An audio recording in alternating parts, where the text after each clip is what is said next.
70 No, okay. I always goes. what other people think. Okay, are you guys ready? Yep. All We're ready to right. roll. Wonderful. Well, to our audience out there on YouTube, I want to welcome everyone to the Roanoke College Alumni Association NOKELive series. Today is our fourth live event, and we will continue weekly with live events to include webinars, film discussions, book discussions, and many more. Please visit the Alumni Hub on the Roanoke College website, which is www.roanoke.edu/alumni, and you can find all the information for our NOKELive events and more. I am Sally Logan Walker, and I hold the position of Director of Alumni and Donor Relations here at the college. It is my pleasure to host today's webinar. Before I introduce our presenters, I just wanted to remind everyone that the chat feature on YouTube you can use to present questions to our two presenters today. At the conclusion of their comments, we will try to cover as many questions as possible. Today's session is being recorded and will be available on the Alumni Hub and this YouTube channel beginning tomorrow. So now it is my pleasure to introduce our presenters for today's discussion, Behind the Scenes, Political and Other Polling. Dr. Harry Wilson has been the director of the Institute for Policy and Opinion Research since 1991. In this time, he has overseen the evolution and expansion of the Center for Community Research into the Institute for Policy and Opinion Research. He is a professor of political science here at the college. His expertise includes American political behavior and gun control. Harry earned a doctorate from Rutgers University and an MA and BA from Penn State University. In addition to writing questionnaires, press releases, and reports, Dr. Wilson is the author of 3 published works and is the senior political analyst for a local TV station, WDBJ-7, here in Roanoke. Dr. Dave Taylor is a professor of mathematics at Roanoke College. He started here in 2007 after receiving his PhD from the University of Virginia, master's degree from the University of Virginia, and a bachelor's degree from Lebanon Valley College in Pennsylvania. He joined IPOR in 2009 and has served as associate director since 2013 and focuses on the programming, execution, and analysis parts of our projects. In 2015, Dr. Taylor published his first book, The Mathematics of Gambling and Games: An Introduction to Probability, that will soon be in its 2nd edition. In his spare time, he enjoys spending time reading, watching select reality shows, cooking, writing long sentences, and spending lots of time with his 5-year-old dog, Lily. So welcome everyone, and I am going to turn it over to Dr. Wilson and Dr. Taylor. Thank you, Sally. I'm going to share my screen here. We've got a little bit of a presentation to go through here to talk about what happens in polling as we certainly get into a world where lots of information is going to be out there with the election coming up in November of 2020. So I know with CNN, it's polls you see out there from the New York Times and other plations. A lot of questions get asked of me, how does this actually work? And Harry and I have been doing this together for many years. We'll just mention to those of you watching, if you hear me go silent for a lot and Harry start talking for more time than you might think. We're currently in the field right now. We're doing a poll with Siena College in New York, sponsored by the New York Times. And we're calling live. And if any technical issues come up or anything, I might have to step aside for a moment to take care of those. So give you a sense of what the poll looks like going from start to finish. The areas that you usually see as a consumer would be the end part, the reporting part. And if you've ever participated in a poll, you might have been part of the data collection part. But there's a lot of time and effort and thought that goes into a poll before it gets to the data collection phase, and certainly before it gets to the reporting phase. So what we really want to do is talk about each of these areas, go through this somewhat quickly. We'll spend more time on some slides than others, and then when we get to the end, there will be ample time to talk about some questions and answers and see how that goes. Harry, did you want to add anything to sort of the flow here? No, I think we're fine. We can just get started, get into it, and get moving with it. So conception, I kind of think about the conception of a survey as really trying to ask, 4 of the famous W questions that are out there. What do we actually want to know? What information are we trying to get? And I think along with that, we have to ask ourselves as survey professionals, why do we want to know it? And those two things really go hand in hand, because it's not just a matter of knowing what you want to know, but there has to be an underlying reason of why this particular question could be help form public policy. It could help inform others about how the country's going. It can help the governor of Virginia know how the economy of Virginia is being perceived by the inhabitants here. Who do we need to ask and find out? So if we're trying to find out something very specific, it could be a general population survey of Virginia. It could be registered voters if it's something that's more election based, or it could certainly be a certain subset, Roanoke County, Botetourt County. What is the population we're trying to serve? And then when should we ask? Are there certain times that we need to ask certain surveys? Are there certain times where we shouldn't be asking certain surveys? And not a W question, but a how question there is, at least for me in the implementation and the execution side of things, once we know the questions and who we need to ask and when, it all comes down to how do we physically or virtually do that. Harry, any additions? No, sounds to me like you're doing a great job, Dave. Keep on going. I get paid for this or something. This one here, I think on the next slide, we've got question writing. So Harry does a lot of more of this than I do. My background is not in survey statistics and coming up with ways to ask questions. But I think, at least I know things that we go through wondering is, once you know what you want to know and how the questions are being asked, does the order of a question matter? Do we ask, do you have a favorable or unfavorable opinion of Donald Trump before or after we ask questions about Governor Northam or how the USA is going? And a lot of times, if it seems like there could be a dependence on the question order, we'll randomize those questions so that some of our respondents get some questions beforehand and some get after. Do the answer orders matter? Scales. You've heard these scales, you've seen these in surveys before: strongly agree, somewhat agree, neither agree nor disagree, etc. That's one way to ask the question when you're fishing for a response. But you can also ask whether they agree or disagree, and then based on their answer, they could follow up with, is that a strong agree or is it a somewhat? And there's some debate out there about which of those is more effective. A lot of times going back and forth between myself, Harry, and Dr. Cassens, our economic analyst, trying to figure out what are these questions actually saying. Sometimes some of us can write really wordy questions, and we have to figure out, what's a more effective way to ask this question. I see Harry smiling.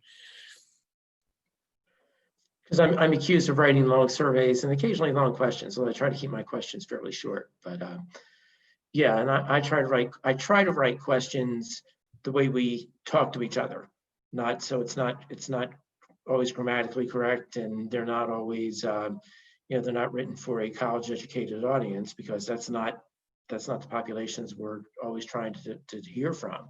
And a couple of the things that Dave has up on the slide there, does the question order matter? Oftentimes, in fact, it does, especially in political surveys, which is mostly what I do. The order can matter if you were asking approval ratings, job approval ratings for the governor or the president, and if you're asking other questions first, if you ask favorable or unfavorable first and then approval rating. Does the answer order matter? To some extent it does, particularly if you've got a lot of potential answers, which is not a good thing, because it doesn't do well on phone surveys, which is mostly what we do. So all of those things are important, and writing questions really is kind of both an art and a science, in the sense that some things are really pretty simple. Job approval, presidential job approval question. In general, do you approve or disapprove of the job fill in the blank is doing as president of the United States? pretty simple. There's really only a couple ways of asking that question. But other questions, there are many different ways of asking them. And the language that you use can go a long way in determining what response you're going to get from people. And the real challenge is writing balanced questions. And that's why I was smiling when Dave said that about lengthy questions. And sometimes my questions get lengthy because I try to give people, now I see him smiling, but I try to give people a choice between A and B. And I really do my best to make sure that A and B are on opposite sides, but that A and B are also either equally attractive or equally unattractive. And that really can be a challenge. And that's really gets to the crux of the matter. And question wording is something that people should really pay attention to when they're evaluating polls. And it's something that I obviously, because I do a lot of that, something that I pay a tremendous amount of attention to when I'm reading somebody else's polls. Like, okay, I want to see the question, and then I can decide how much validity to give to their analysis, because I can see what question they wrote. Something else, to mention about the question writing is when we're thinking about a survey, oftentimes some of the questions we borrow from other places. There's good reason for that. There's ways to compare our results in Virginia versus results in a different state or nationwide. And some questions have been asked since, the 1960s. And if you want to try to have some sort of time series analysis to how responses are going, you want to ask the same questions. Nobody has decided to reframe the question, is the USA going in the right direction or is it on the wrong track? And that's a question every pollster has used. We see it in the things we do. New York Times uses it. It's out there everywhere. Just notice there's a typo on this picture here. So obviously this is scratch work we've been using here to work through our things. Have you or anyone you've known gotten the coronavirus? So that was correct. It's certainly when we got into the programming aspect of things, I hope. The next job when you go into this is, once you know what questions you want to ask, is programming whatever environment you're using in order to ask the question. So like Harry mentioned, most of what we do is telephone polling. So we use a CADI system. CADI is computer assisted telephone interviewing system. It's complex. And when we were going through training, there were a lot of fun things that our Canadian friends that wrote the software were telling us about. And a funny story with Harry is, there was this whole complicated 10, 15, 20-minute question type that our trainer went through, and it was confusing. Certainly at the time, it was the first time any of us were seeing it. And Harry was like, we're never going to use this. About 3 weeks later, we sent an email to support asking, how would you do this? And the answer that came back was, well, that thing that Harry didn't want to pay attention to was the selection mask. Selection mask, yes. That's got a fond memories of that from 2000. But going through this, the idea behind going from the question writing and the survey planning to make this easy for our interviewers to execute while going through a phone interview with our respondents. So it has to look easy for our folks to use. It has to invite a flow of question order. So here, there's some programming going on. I can do question choices. We can rotate questions. We've got screens so that certain questions can appear together, so it sounds more like a conversation. Prompts for interviewers not to read specific answers because they're there to have an option to code them if needed. If someone truly is split between two options, there's an option for that. But we don't want to volunteer that. We want somebody to give an honest and chosen answer if they can. And lots of programming to skip around to certain questions. Harry, any? No, I would just say, number one, I need to give all the credit to Dave on this, because the programming is clearly what Dave does and not what I do in part of this. And the second thing is, one of the reasons with the selection mask going back there is I started asking, we got this high-powered software. It's like, can I do this? Can I do this? So it opened up a whole new world for me for things that we could do that we couldn't do before. And the things that this software and Dave are capable of doing is sometimes mind-boggling to me, how we can skip patterns and bounce around. And you're saying rotate answers, rotate questions.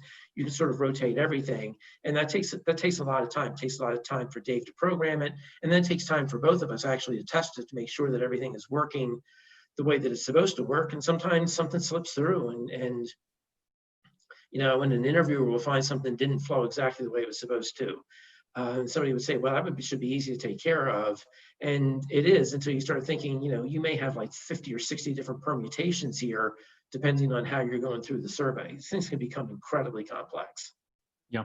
And if we're doing something other than telephone surveying, so we've done some research into trying to do mailing out letters to invite people coming onto the web to do things. Our software that does the telephone stuff also does web-based stuff, so things are integrated nicely. We've also experimented before. Harry mentions the power of this software. The interviewer could choose an option to have a text message sent to a cell phone respondent to have them go complete the survey online. If you're just randomly curious, in a call where we were doing 600 completes and calling probably close to 20,000 numbers, only 3 people asked for maybe 30 people asked for a link and 3 people actually did it. So we've removed that effort to do that. Collection mode. So talking about the way to do things, as Harry mentioned, we're primarily doing things through the phone, calling people, asking for their opinions. But things that are out there, things that we've experimented with, mail. So we can mail out a paper survey. We've done a survey of CEOs in Virginia to get their business condition ideas and what the state needs to do to improve things there. That was mainly a paper survey, but they could also do that online. We can send out a postcard asking people to go online and complete a survey. Email push to web, we haven't done this ourselves, but some polling centers are starting to do this, where it's an email where they get sent to the same survey site to do the survey. We don't do, maybe in the past, Harry, as he can mention this, since I've been here, we haven't done in-person interviews, but CAPI interviewing is something that's there, computer-assisted person interviewing, online or in-person panels, so a group of people who have volunteered to provide opinions when asked, and different providers will give you subsets of those. Phone apps, Google surveys, Google rewards, I forget what it's called these days, Pollfish, lots of different places to get data. And RICS is new technology by a company out in California where information is gathered from respondents who call into their system, not because they choose to call into their system, but because they've dialed an incorrect number or a number that no longer exists. So it's a interesting research into how demographics for that population do not differ significantly from populations that we normally get. Yeah, I'll show you a couple of things. Number one, way back when in 1991, when I became director of then Center for Community Research, taking over for Greg Weiss, who was the founder of the center, all we did was in-person personal interview surveys. Sent students out knocking on doors in the Roanoke Valley. So we really have come a long way since then. We weren't doing any telephone surveys. We weren't doing, it was all paper. And it was all personal interviews, students writing down the responses, and then coding them into SPSS, and us going from there. So we've come a long way since then. And the last item that Dave has up on there, the RICS, is really interesting. And in fact, we're working with them right now. We went into the field. Dave doesn't even know this. Went into the field today with that. I saw that email, Harry. Scott copied me. What's that? Scott copied you on that one? I'm sorry, I didn't know you were copying that. We went into the field today. Sorry, I thought I had news for you. Went into the field today with a really interesting survey and interesting methodology of people people dial wrong numbers and get sent to complete this survey. And as Dave pointed out, something when I first heard about this, I thought this was just really out there. I thought it was like in the Twilight Zone or in an X-Files episode or something.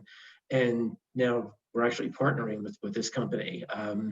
And it's a fascinating methodology, and they really get, they reach a demographic that we don't normally reach. Or, as their founder, or the president of the company, said to me in the conversation last week, he said, the people who are dialing wrong numbers at 2 a.m. really are different from people who are answering their landline at 2 p.m. And I kind of nodded and I said, yeah, I guess they really are kind of different. And he said, we're reaching a different demographic. And there are a lot of different ways to collect data for surveys. And this is one new one that we're sort of dipping our toe in the water here and seeing what happens with that. Yeah, it's redirected inbound call sampling is what the acronym stands for. But that's an interesting process. And a lot of what we do that involves some of these other methods we haven't reported because we're trying to calibrate some of these methods against our phone surveys. But I guess this new project with Rick's is going to be reported. Hopefully, I guess you're supposed to be done by close of business on Monday or something. I think I heard. Yeah, that's the hope that I'll have data on Tuesday. So, moving to sample selection. So this was one of those other processes, and focus here primarily on phone since it's mostly what we do. I should note in this picture here, I cut out the last names. Sorry, my phone is ringing. The byproduct of working from home. But I cut out, you can't read the telephone numbers, you can't read the person's last name. So I thought this was fair to share. But the sort of gold standard for many years has been RDD, random digit dial. This is almost exactly what you think it is. You randomly generate a phone number and you dial it and you hope that someone's going to answer. Now, this is done in a systematic way to control for some things. So in Virginia, we're going to call Virginia area codes. We're going to call Virginia exchange codes, those next 3 digits, in a weight proportion to population in the state, so that we try to get a representative sample, at least through the region. Dual frame RDD, or DFRDD, is a fancy way of saying there are 2 types of random digit dials. So part of this will be cell phone numbers and part of this will be landline numbers. And we'll talk more about the perils and pitfalls of doing polling on the phone in the modern day environment. But the other thing we've done, and we're certainly doing this now with the North Carolina partnership we're doing with Siena College and the New York Times, is a registration-based sample. So registered voter list and having people's names and numbers, part of what you see here. And part of what I didn't show in this file was we have information from the voter file, not who people voted for, but how often and in what elections they voted. And that can be a key indicator for figuring out, is this person an honest, likely voter? Someone who has been a registered voter for 40 years and has voted twice might be less likely to vote in 2020 than someone who's 22 and has voted twice. And you might want to make sure you have enough of those young voters involved. And cell phones, getting this sample, there's a lot of things that go into this. If you do true random digit dial for cell phones, the productivity rates can plummet lower than the depths of hell. I don't just use that as an analogy there. So thankfully, there are people out there who can screen some cell phone numbers to make sure they're working. At least they can ping the phones. And then a concern certainly in Virginia is, what would you do about someone who starts in Arizona, grows up in Arizona, but moves to Virginia? If they have an Arizona area code, that person, unless you're thinking about this, might be excluded from a statewide Virginia survey, which is not what we want to do. So we want to try to include 10 or 15% of our sample to be out of area codes that have billing zip codes in Virginia, which would give us that indicator of them actually being a Virginia resident. Areas are. No, I think we're good there.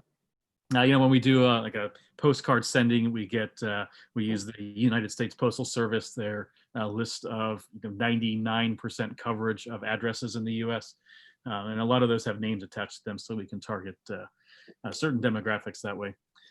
Moving to data collection, though, this is what our supervisors like to do. You can see a smiling balloon, a pumpkin there. So our team of supervisors is amazing in the sense that they like to have a community aspect to the iPoor work environment. So we've got some callers there with their headsets on doing some surveys. We've got some TV monitors there so the interviewers can monitor how the progress is going. So when we're on campus, and we'll get to that in a minute, for the CADI surveys, we have 20 computers, 20 station call center on campus, and it runs the commercial survey software from Voxco, a Canadian company, but they're one of the leaders in survey CADI, CAPI, and web-based surveys these days. They are amazing. They treat us almost like any of their other clients, even though one of their other clients is the NORC in Chicago, which has 500 seats. And if I send a support request in, I don't have to worry that it's going to get buried in a sea of other support requests. For us, we dial our landline numbers using a predictive dialer. So it's a computer that dials the phone number, and when a respondent answers, that call gets routed to one of our interviewers. Hopefully one of our interviewers is available if we're rather busy. If you've ever gotten a phone call at home and you've answered it and no one's been there for the first few seconds, that may have been us, I'm sorry. but it really is a chance to try to get, a respondent and get it routed to an interviewer as soon as possible. It's an increase in productivity. Answering machine busy signals, no answers, the computer can handle that itself so that our interviewers get mostly live people. Cell phone numbers, we're currently restricted to having to dial these manually by our agents, so they're typing in the number, they're calling it. The Telephone Consumer Protection Act back in the early 1990s, I believe, amended in the early 2000s, says that we can't dial a cell phone with a device that could automatically call a number without the person's prior permission. So if you've gotten robocalls on your cell phone, either it's because it's from a company like Ford, when you purchased your car, you gave them permission to call you, maybe by not reading the license agreement completely, or it could be someone who's calling you illegally because they haven't gotten your permission and they're automatically dialing you. Penalties can range from between $500 to $1,500 per violation. So I think people almost make a living these days by getting some TCPA money. I don't know if that's true or not. That's a joke. But it's a fun process for our call center. Our supervisors try to keep the energy level high. Our interviewers love working the phones. The difference these days, of course, is that since Roanoke College campus is essentially closed to workers, other than essential workers, we're doing this work from home environment now. So we've opened up the survey software so that our interviewers can log in from home. So rather than sitting at a computer in the call center, they're sitting at a computer at home. And rather than having headsets and using the phone on the computer, they're using their cell phones. And if they're calling cell phones, we don't want their caller ID to show up. We want to protect our interviewers. So we're using a soft phone and a SIP telephone provider that's web-based to handle those calls. And it's minus some small technical difficulties yesterday evening, it's worked out amazingly well. In fact, our interviewers, I think, almost prefer working from home minus the community aspect that we have in the call center. Harry, you want to? I just add in here that our supervisors and interviewers are both are all incredible. They do a great job when we're in the call center. They've done a fantastic job transitioning and working from home. Yeah, it's just this IPOR is a great team. It's a real team effort, and it's a great team. And these things don't work if you don't have a great team. I've learned that along the way a long time ago. And I'm very lucky to have a fantastic team. Harry, you built a great team. I mean, you've been at the lead here since the 1990s or something, but I've used my draft picks well. Yeah, there you go. So a slide here where Harry will certainly have more to say, since this gets into some of the survey afterwards methodology that Harry is an expert in. But something we do towards the end is, as time has gone on and it's harder to reach some younger demographics or harder to reach some other demographics, statisticians, pollsters do a process to take the data that's collected and shifted a little to weight for cases towards demographics that are actually likely to be part of the group. So for a statewide Virginia survey of consumer sentiment, that might be using census data or other sorts of calibration measures to get to something that actually reflects what the state actually is. Raking is the sort of short name to do this process. Iterative proportional fitting is the name you'd see in a math or stat journal out there. And something else that we can do is certainly look at, what is the data saying? What are the frequencies? What are the crosstabs between two different variables? So what is Trump approval by age or by political party? And if there are trends there, we can dive into the details a little more. And then for our consumer sentiment, for something Harry can talk about, the political anxiety index, indexes are computed from the data and reported as a single number or triple of numbers, but that comes from this. You can see here in a picture here, this is a SPSS output from the raking process where, there's a big bar around 1, which is great. 1 is good. That means somebody got weighted exactly how they should be. You probably have an older demographic that are more likely to answer their phones. That gets a less than 1 weight because there are too many of those in the sample. And then you've got 1 or 2 people that are, Harry would probably frown and almost give a temper tantrum at somebody get an 11 weight there. But We try not to make sure this is not actually from the real data that we process. This is me just running the process really quick to get a picture. Thanks for mentioning that, Dave. Because yeah, when I see weights of 9 and 11 there, that's like coronary time for me. Yeah, because what that means is, what that really means is, and again, this is not something we actually did. So this is something that Dave put up here for illustration purposes. But it would mean that person counts for 9 people, and other people count. And it's always the case that some people count for more and some people count for less. In polling, all people are not created equal, because certain demographics are just more likely to answer the phone and are simply more likely to complete the survey than other demographic groups. And no one's ever going to get it, quote unquote, right. So the way you get it right is you balance this out statistically, and some people count, and the responses count for more than one. Some people count for less than one. But you have to keep those weights within some sort of reason. And Dave and I talk about this a lot, and Dave knows how nervous this makes me. Because, and not just me, I'm not the only person, but anybody, because you don't want this getting too far out of whack, because if you get that one person who's really not representative of their demographic and you're counting them 6 or 7 times, this can really skew the results that you get at the end. And that's not something anybody wants to see. So this is really, this is critical. And we try, we look at these and keep them, do what we can to keep them in line. And there are ways statistically of attenuating the weights so that no one counts as an 11. We say we're not going to allow that to happen.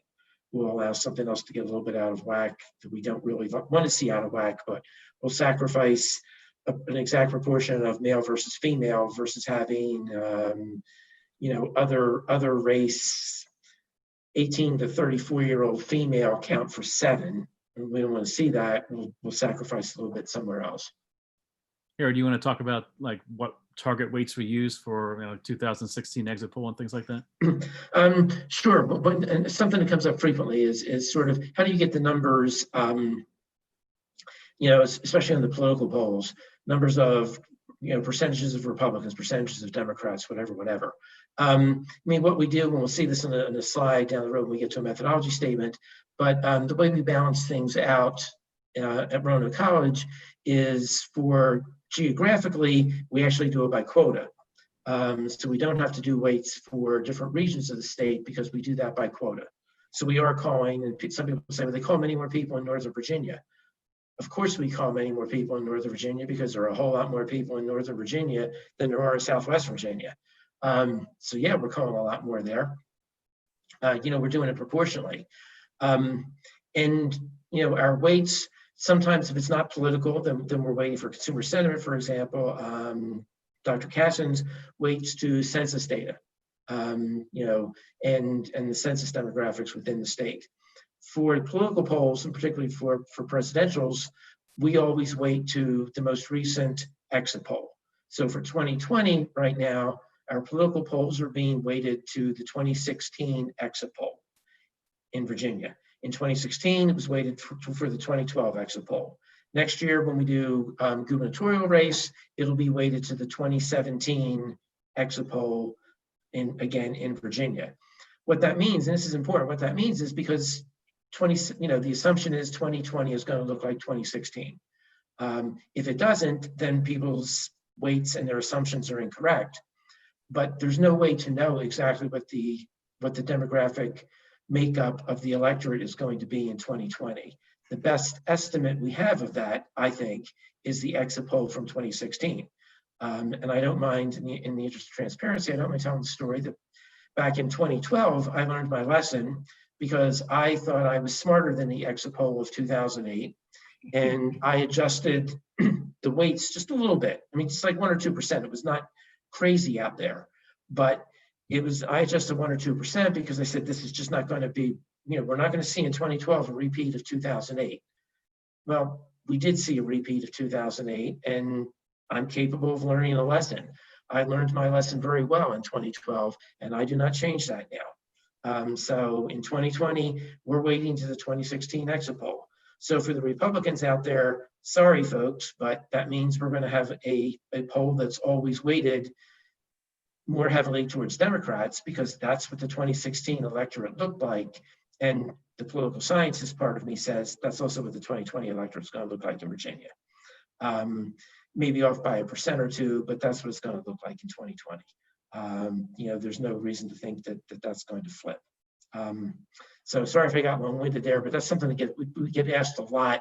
And there are reasons why we do it this way, and they're very legitimate reasons, and they're the best reasons that we can come up with. There is not a better objective measure out there than the 2016 exit poll from Virginia. Certainly the next piece that comes out of this is once the analysis is done, a press release is written. So Harry for the political things, Dr. Cassens for the economics things. These get sent out to the media, posted on our website after working through our public relations department. And I say, not trying to toot our own horn or anything, but the political polls and consumer sentiment get a great deal of traffic on our website. And you can see some pictures here from recent polls. Probably the most important thing about the reporting aspect is being transparent about our methodology, which is the next slide. Harry, is there anything you want to add here? Just real quickly, since we've got public relations up there, let me say some positive things about PR at Roanoke College. We've got a great working relationship with public relations. They do a fantastic job of getting our stuff out there. We also work with our outside consultant for public relations, Dick Jones Communications, and they all do a great job, and they're always fantastic to work with from my perspective, that we work very well with them, and they do their best to get things up on the website and to get things out to the media and help us out in that area. So methodology section, I will just mention a short part here, and Harry can take most of this slide, but I think my advice to anybody who's trying to consume any sort of survey data or polling data in the media is to go and look at the original source. And when you find that original source, take a look at the methodology section, which is usually at the end, because it tells you in as transparent as terms as possible for most people how the survey was conducted, which can give you a sense of whether it's a well-done survey or whether it's a not so well-done survey. IPOR is a charter member of what's called the Transparency Initiative, something that the American Association for Public Opinion Research put together probably about 5-6 years ago. Yeah, something like that. And Yeah. it really is an agreement that says that we will be transparent with our methodology, what we're doing, how we've changed the data, and these sorts of things. And it also means that the APOR people will be, they do pull up recent press releases, they do audit this, and I know we've gotten at least one clarification question, I think, a couple years ago. Yeah, we've gotten clarification from them. I mean, it actually is something that's monitored. It doesn't mean that you have to adhere to a specific methodology. What it means is you have to be transparent about what you are doing. So people can have their own specific methodologies, but you simply have to be honest about what you're doing and upfront. And this is something, this is attached to all of our press releases. It is always up on the Roanoke College website, but this is something that doesn't get reported in the news media, and it can't. In their defense, they can't possibly put a methodology section at the end of something, of the news story. That's not going to happen. So lots of times I get phone calls or emails from people saying, where do I find this and this and this, and how did you do all this? The answer is really always in the methodology section and in the top line, which is the questions and percentage of people that answered in each category. And those are always linked to off of the press release and are up on the website. And this is, as Dave pointed out, this is really where, this is another place where I go look. I said earlier, I go look at questions, also go look at the methodology and see how long they were in the field, how many people they interviewed, their margin of error that everybody wants to talk about all the time, which is really a function of how many interviews you conducted, primarily, not exclusively, but primarily a function of that, and how you did it. And this is really important. It just gets down into the weeds, and a lot of people don't want to get that far into the weeds, but this is really how you can begin to determine the legitimacy, I would say, of a particular poll. And it is something that we pay a tremendous amount of attention to this here, and it is important. We take the transparency part of this very seriously. Special work, we'll just mention this, IPOR does do contract work from time to time. So we've done surveys for Roanoke County before, we've done surveys for Botetourt County. Dr. Wilson's involved a lot in that, in creating the questions and doing some reports afterwards. But I think what we enjoy doing most often is this partnership with Siena College Research Institute in near Albany, New York, who has a good relationship with the New York Times to do some political polling. We're currently calling an election survey in a battleground state, North Carolina. We're starting on a national sample tonight. We worked with them in January 2020 to poll for the Iowa caucuses, October 2019 in battleground states, along with a preliminary Iowa poll. And then we did 2 straight months of calling from September through early November in 2018 on a poll that was really cool. It was live results on the New York Times website where we collected data. Data was uploaded to Siena. It was processed automatically by the New York Times, and you could see on their website the margin of error, how that shrank as time goes on, and how early poll results do not show you a true story. And the later poll results, even as you're getting those last 100 people, the margin of error shrinks, but the line can still move. Yeah, I would just say, I mean, this is a great partnership we have, particularly with Siena. And I never hide that either, that, you know, Dave mentioned earlier about sometimes people taking questions from one another, which we all do all the time. And I have shamelessly copied a lot of what Siena College does. And sometimes even not just copied it, but been told by them that we should copy this or that or whatever. Fortunately, now we've gotten to the point where Dave is so good at his job that Dave is now sometimes sending things back to them saying, wait a minute, can't we do this a little bit more efficiently, or can't we do that a little more efficiently? But Siena is great.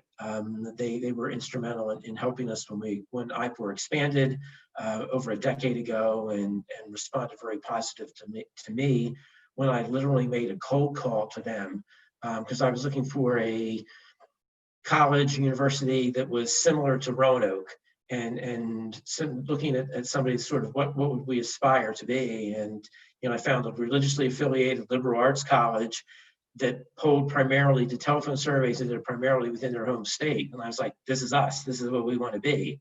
And I made the cold call, and Don Levy, their director, said, sure, come on up and see what we do. And, you know, I got to go up to Loudounville, New York for a day and hang out with the folks at Siena. And then I got to go to Baseball Hall of Fame the next day in Cooperstown. So I was like, how could I lose? It was win-win.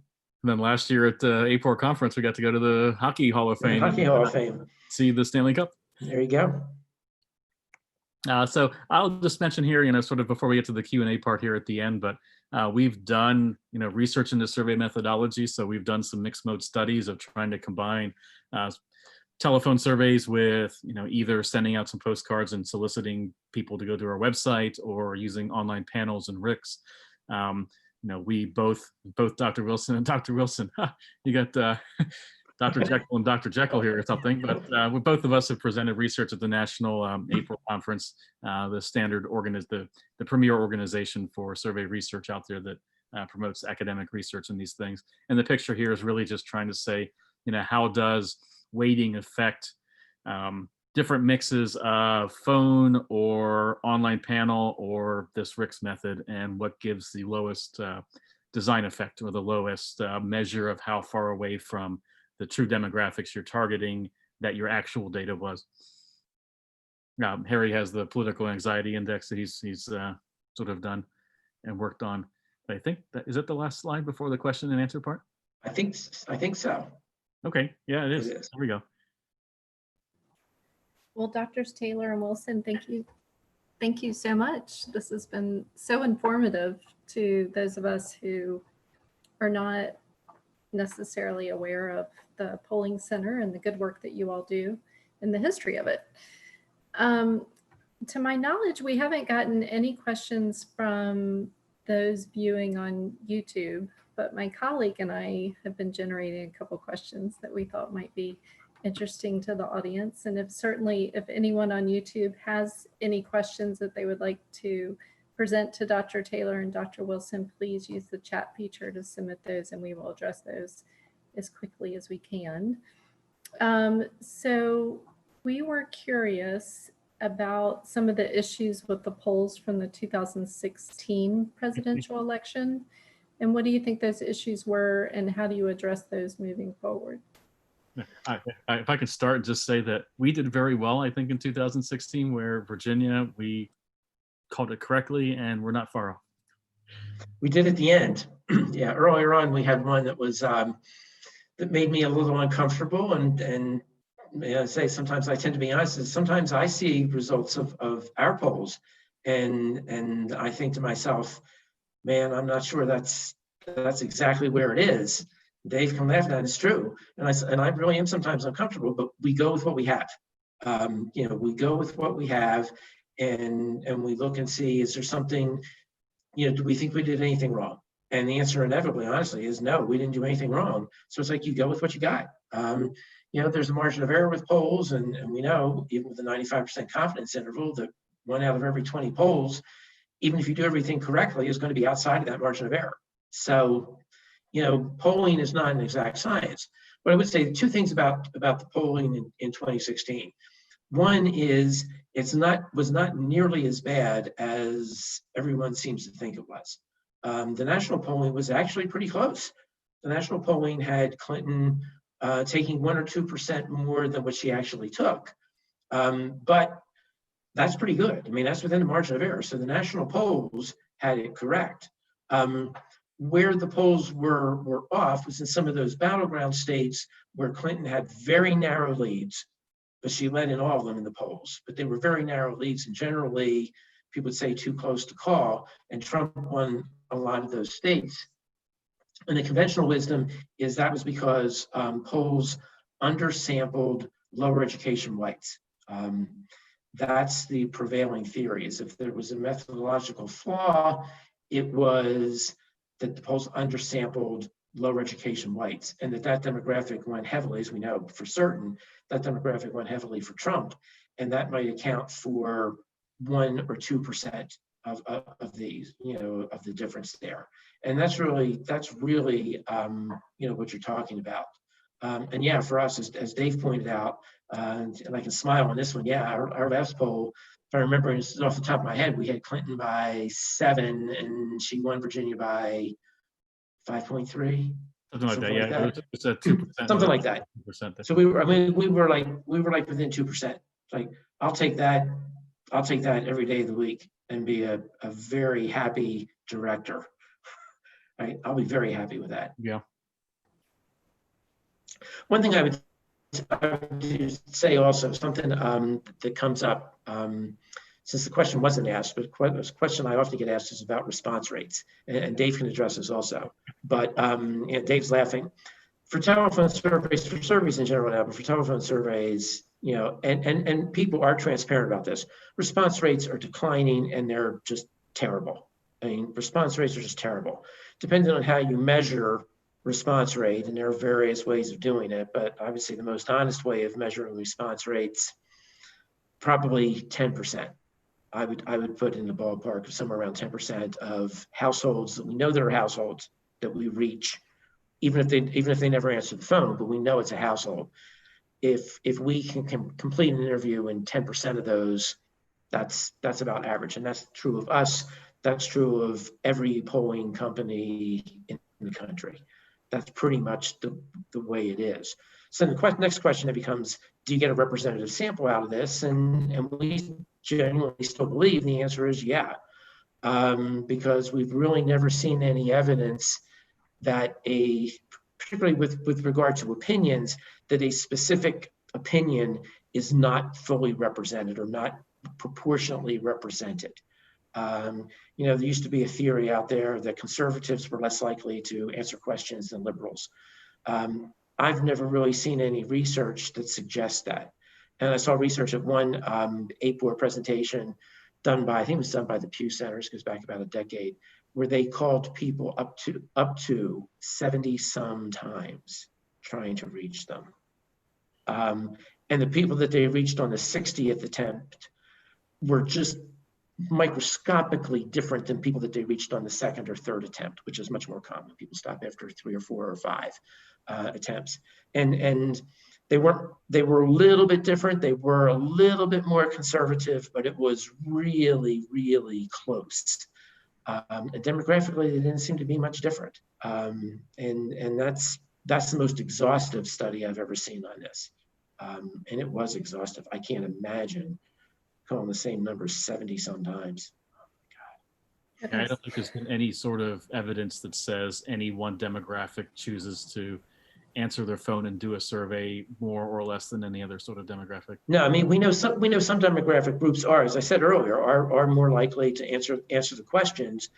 But if the people who are answering in that in any particular demographic group are in fact representative, then you're okay with that. And you know, would we prefer to have response rates of 50 or 60%? Of course we would. You know, our costs would be significantly less than what they are. You know, and something for everybody to consider also is that when response rates go down, costs go up. You know, when more restrictions are put on you, who you can call and when you can call them, and that you have to hand dial cell phone numbers, which by the way is ridiculous. Well, okay, I was being kind. Tell me how you really think. I'm being kind with the word ridiculous because, you know, this has to be rated PG. If it didn't have to be, I'd be using a lot of other language that's not family friendly to describe the policy. But all it does is make it more difficult for us to do our jobs. And that's really what it does, an increased cost. So we do have a question that has come in from Sarah Jancy. She said, do you usually do a sample size calculation to obtain a target participant goal? If so, is it mostly based on MOE? If not, how do you settle one sample size? Most of the time, Go ahead. I'm going to say, you know, for us, the sample size, generally speaking, we do 600, sample size of 600, which gives us a margin of error, not accounting for design effect of plus or minus 4%. And that's generally the range where we are. Sometimes if you know, we may increase that to 800. I think one time we even did 1,000 in the survey, like right before an election when it was a really short one. That is a balance between, you know, balancing off cost, which is something you have to consider. I mean, you can't ignore that. If you could ignore that, we'd be doing sample size of 1,200 every time. That would be easy for me. What do I want to do? I want to do 1,200 every survey. We can't afford to do that. And you know, the difference is only going to get you between 600 and 1,200, margin of error of plus or minus 4%, plus or minus 3. Would I rather be a plus or minus 3? Sure.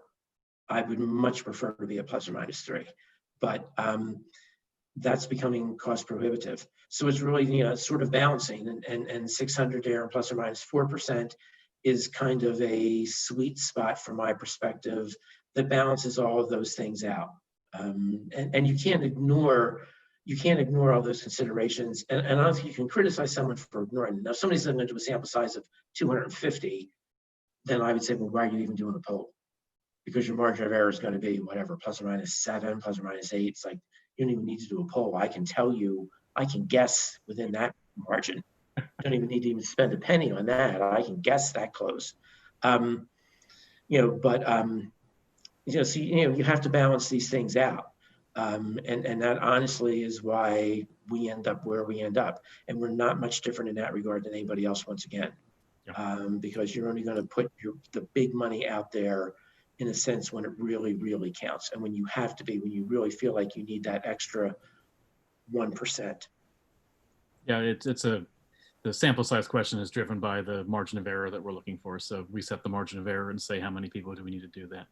You know, if you're trying to worry about smaller populations that you're targeting, then you might have to adjust your sample size for the margin of error, since there are different ways of doing that. But once you get to a population where you're over, you know, 50,000, margin of error and sample size, there's a formula that we teach our INQ 240 students to work with and figure that out. Yeah, I mean, I'm sorry. I was just going to say, sometimes, you know, sometimes for the outside work we do sample sizes of 400 for some of the local governments, because it is important for a local government to know if their citizens are, you know, how happy their citizens are with a particular service. But it's not that crucial for them whether that exact number is 75% or 70%. Yeah. That's not that crucial for them. So we'll say to them, hey, you know, reduce your cost, right? Which I think is a responsible thing to do for citizens. since the citizens end up paying for this, like reduce your cost, and we can contact 400 people instead of 600 people, and your margin of error is going to be plus or minus 5. You're not going to be there plus or minus 4, but that's okay for what you're doing. What you're doing is important, but you don't have to. You can accept a larger margin of error, and again, you're balancing off cost there. And from my perspective, that's a completely responsible way, in this case for local governments to operate, but I think it's also a responsible way for us to operate, because one of the things we didn't mention is most of our surveys are really underwritten by Roanoke College. So it's our job, a big part of my job is to be a good steward of Roanoke College funds. And the dean and the president tend to make sure that I'm a good steward of Roanoke College funds, which is their job. And we have their support, for which I'm eternally grateful. But it's our job to do the best we can with the budget that we have and to work within that. And we have to balance that off. And that's just being, I would say that's being responsible employees of Roanoke College as well. Now, that's not to say that we're sacrificing quality, because we are not sacrificing quality. We do not. And no one has ever suggested to me that we should. So to be clear on that, we don't sacrifice quality, but you've got to strike a balance. Doctors Taylor and Wilson, we're closing in on 1 hour, but I had a quick question for you and was hoping you all could address it briefly. So do you see that there's going to be a move to more social media in the future with your polls, or with polls nationwide, or do you think they'll all just stay phone-based? That's a very forward-thinking question. So I mean, I just attended the virtual national conference last week, and questions like this pop up all the time. But as far as the national organization goes in its research, they still call, despite the difficulties, despite the declining response rates, and all of the issues that we've talked about, they still cite telephone surveys as the gold standard that produces quality results that isn't matched by anything else. I think anything that stays in the realm of probability-based sampling. So if you select addresses in the state and send out things and invite people, you keep some elements of that. There are different kinds of techniques. So Harry's working with call delivery systems, Reconnect Research in California on the RICS method. Technically a non-probability sample, but perhaps still a representative sample. I don't know whether I see social media surveys as being a type that includes all sorts of people you want to get the opinions from. You think about a lot of the website polls you see, do you like this or do you like that? If you go to Google, people who have a strong opinion are more likely to respond than people who don't. And you miss the granularity of some of that. Harry's getting ready to grin there. I'm grinning because I'm saying, Dave, you wouldn't get my opinion. I'm not out there. I'm not out there on that Twitter thing. So, it really is not, that's not where we are yet. And I'm also smiling because 15 years ago, I remember, talking to my research methods classes and saying, in 15 years, we're not going to be doing telephone surveys anymore. It's all going to be internet surveys. And I'm happy to say I was wrong, because we are still doing telephone surveys. And I really am, I'm old school in that regard, in a lot of regards, I know, but telephone surveys really are sort of the gold standard, and they have overcome a lot of obstacles. Cell phones are an obstacle, TCPA is an obstacle, reduced response rates are obstacles. Telephone surveys have survived. Not as cost effective as they used to be, but telephone surveys still survive. And I'm with Dave on the probability sample as well, even though I'm working with somebody right now on a non-probability sample, so we can do other things. But it's hard to give up those things that sort of you learned a long time ago. And before we close, and I know we're about ready to close here, Sally, but a couple of things I need to mention. Number one is always to give credit again to the IPOR team, which is Dave, our supervisors, Linda Sanders, Teresa Easterling, Linda Hart, and Amelia, Amelia Glazer. Sometimes when Amelia makes cameo appearances now, but Amelia's been with us for a long time and got us through a lot. All of our interviewers who are fantastic. Allie Cassins, who does all of the economic stuff, And I should also mention in closing that this is my last year as director. I'm stepping down as director in January, and I'm very happy to say Dave is going to be the new director of IPOR. I'm hanging out for a little while doing some of my political stuff, and then next May I am completely retiring from Roanoke College and may still hang out and do some IPOR stuff. I'm not sure, from far, far away. I think you probably will. But I probably will. I am stepping down, and this has been a great gig for 30 years. I can't imagine having a better job and a better group of people to work for, from the administration, tremendous support all the way through, for a long, long time, from President Maxey, from Dean Smith, that would be the dean of the college, not the UNC basketball coach. Although if UNC basketball wanted to throw us some money, that'd be okay too. Just tremendous support from everybody at the college. And IPOR really is a fantastic team. And I think you can see that Dave and I get along, and the fact that Dave now technically works for me, but kind of not really. And I guess in whatever, 7 or 8 months, technically I'm going to be working for Dave, but Yeah, probably not really. No. But not really. Kind of, but not really. We work together. We don't work for each other. We work together. And that really is true. Well, we can tell it's a wonderful partnership, not just with the two of you, but with your whole team over there. And we appreciate the work that you do. We appreciate your time and all that you share with us today. And thank you to all of you who are viewing. And we hope that you'll continue to support our NOKELive events by joining us each week. Next week, we will focus on careers. And we have 2 alum coming back. Susie Ferris, class of 1971. We'll talk about opportunity in crisis, starting and finding a career in a pandemic. And then on Wednesday, June 24th, alumnus Robin Wassman, class of 1999, will present on the topic, A Recruiter's Guide to Resumes, Virtual Interviews, and more.